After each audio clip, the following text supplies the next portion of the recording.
الحمد لله الحمد لله نحمده ونستعينه ونستغفره ونؤمن به ونتوكل عليه ونعوذ بالله من شرور أنفسنا ومن سيئات أعمالنا من يهده الله فلا مضل له ومن يضلله فلا هادي له ونشهد أن لا إله إلا الله وحده لا شريك له ونشهد أن سيدنا ومولانا وشفيعنا وحبيبنا وحبيب ربنا ومطلوبنا ومطلوب ربنا طبيبنا وطبيب قلوبنا وشفاء صدورنا مأوانا وملجأنا محمدا عبده ورسوله صلى الله تعالى عليه وعلى آله وأصحابه وأزواجه وذرياته وأولياء أمته وعلماء ملته وبارك وسلم. أما بعد فأعوذ بالله من الشيطان الرجيم. بسم الله الرحمن الرحيم. ألا إن أولياء الله لا خوف عليهم ولا هم يحزنون. سبحان الله. الذين آمنوا وكانوا يتقون لهم البشرى في الحياة الدنيا وفي الآخرة لا تبديل لكلمات الله ذلك هو الفوز العظيم. صدق الله العلي العظيم. کریے اللهم صل على سيدنا مولانا محمد معدن الجود والكرم وآله وصحبه وبارك وسلم. الصلاة والسلام عليك يا رسول الله. الصلاة والسلام عليك يا حبيب الله. الصلاة والسلام عليك يا رحمة للعالمين وعلى آلك وأصحابك يا شفيع المذنبين.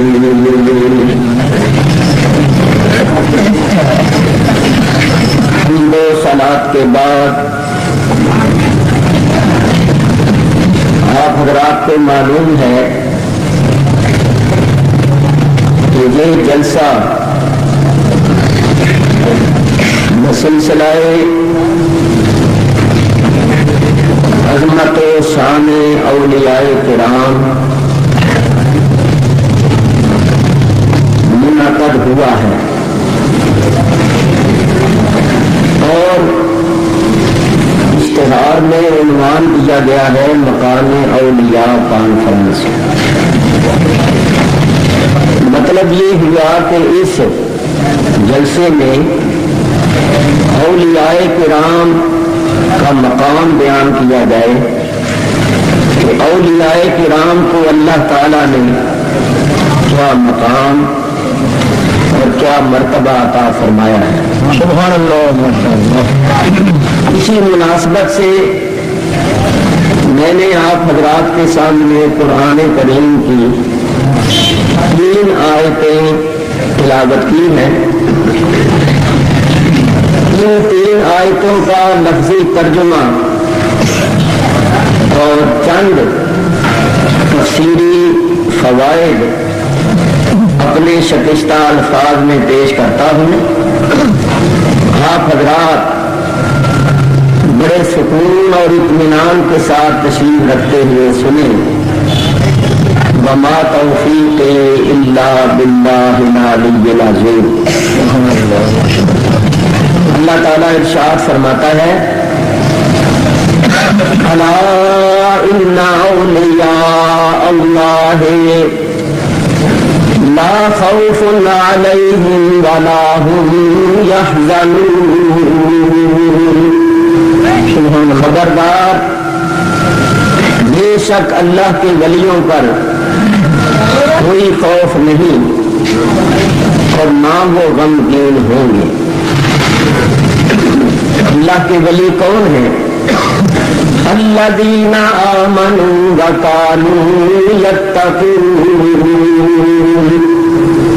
اللہ کے ولی وہ ہیں جو ایمان لائے اور ایمان لا کر انہوں نے پرہیزگاری کو اختیار کیا۔ لَهُمُ الْبُشْرَى فِي الْحَيَاةِ الدُّنْيَا وَفِي الْآخِرَةِ۔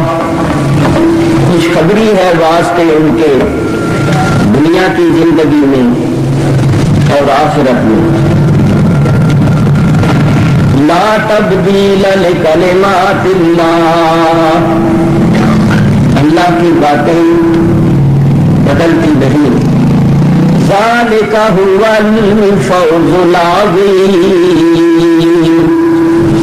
یہ ہے بہت بڑی کامیابی۔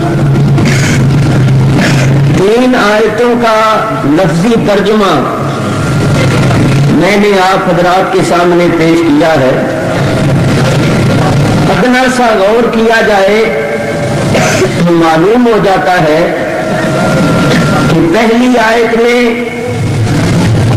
اللہ تعالیٰ نے اپنے ولیوں کی عظمت و شان کو بیان فرمایا ہے، دوسری آیت میں ان کی پہچان بیان ہوئی ہے، اور تیسری آیت میں ان کا انجام بیان ہوا ہے۔ سبحان اللہ، سبحان اللہ۔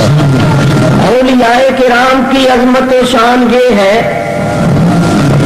کہ اللہ تعالیٰ نے اپنے ولیوں کا ذکر کیا ہے تو پہلے حرف تنبیہ ارشاد فرمایا ہے۔ الا حرف تنبیہ ہے جس کا معنی ہے خبردار۔ سبحان اللہ۔ تو اللہ تعالیٰ نے اپنے ولیوں کا ذکر کرنے سے پہلے خبردار کیوں کیا؟ آپ حضرات جانتے ہیں کہ خبردار اس مقام پر کیا جاتا ہے جس مقام پر کسی نقصان یا خطرے کا اندیشہ و احتمال ہو۔ تو اللہ تبارک و تعالی نے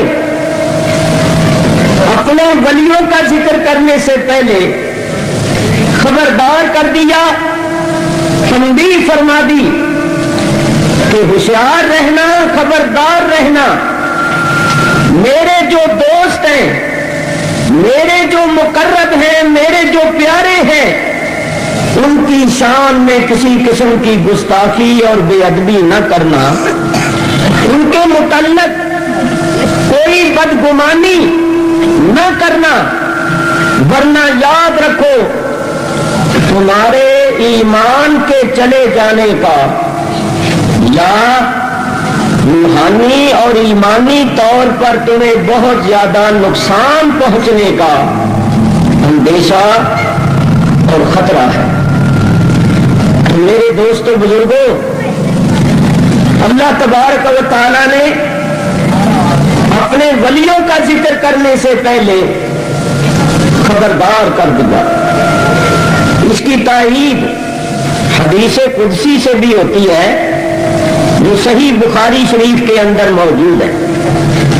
نبی کریم علیہ الصلوۃ والسلام نے فرمایا، یہ اللہ تعالیٰ کا ارشاد ہے، اللہ تعالیٰ فرماتا ہے من عادى لي وليا فقد آذنته بالحرب، جس نے میرے ولی سے دشمنی رکھی، عداوت رکھی، اللہ فرماتا ہے میں اس کو چیلنج کرتا ہوں کہ وہ میرے ساتھ لڑنے کے واسطے تیار رہے۔ سبحان اللہ، جو میرے ولی کا دشمن ہے وہ میرا دشمن ہے، اور جو میرا دشمن ہے اللہ فرماتا ہے میں اس کو چیلنج کرتا ہوں کہ وہ میرے ساتھ لڑنے کے واسطے تیار رہے۔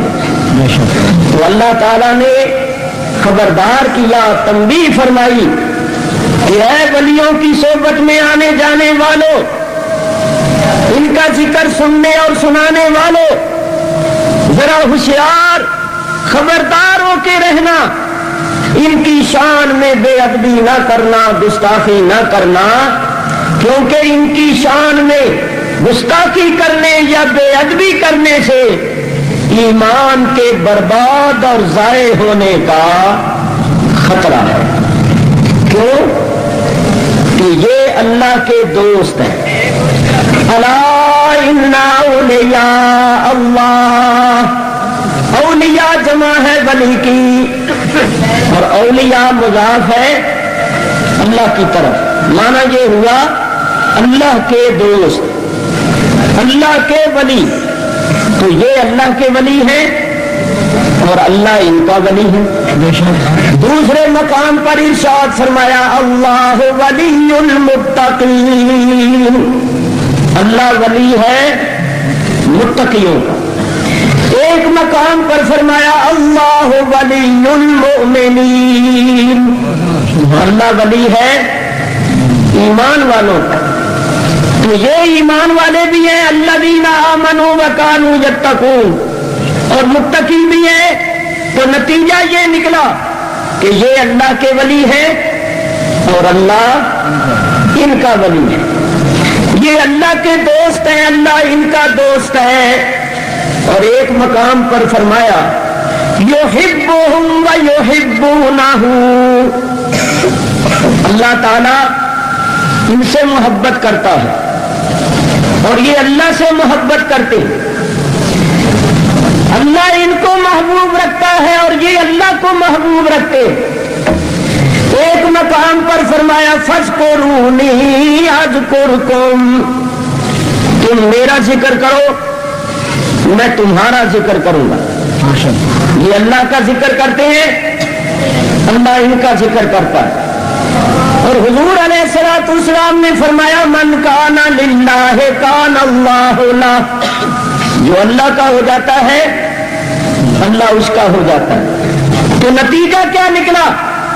یہ اللہ کے ولی، اللہ ان کا ولی، یہ اللہ کے محبوب، اللہ ان کا محبوب، یہ اللہ کا ذکر کرتے ہیں، اللہ ان کا ذکر کرتا ہے، یہ اللہ کے ہو گئے، اللہ ان کا ہو گیا۔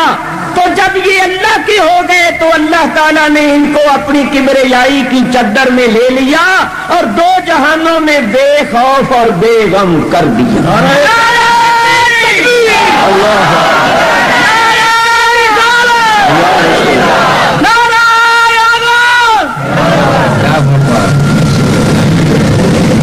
اللہ تعالیٰ کا فرمان ہے اولیائی تحت قبائی لا یعرفہم سوائی، میرے ولی میری قبا کے نیچے ہیں، میری چادر کے نیچے، ان کو میرے سوا کوئی نہیں پہچانتا۔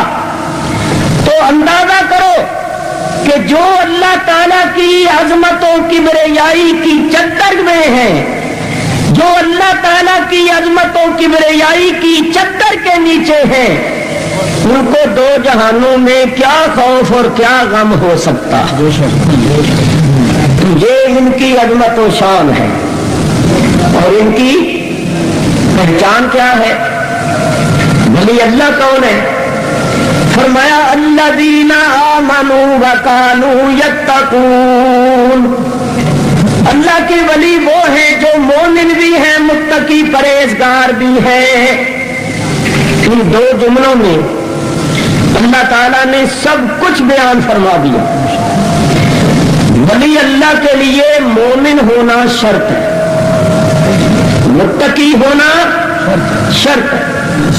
جو مومن نہیں وہ اللہ کا ولی نہیں ہو سکتا، اسی طرح جو متقی پرہیزگار نہیں وہ بھی اللہ کا ولی نہیں ہو سکتا۔ ولی کے لیے مومن اور متقی ہونا یہ شرط ہے، ضروری ہے۔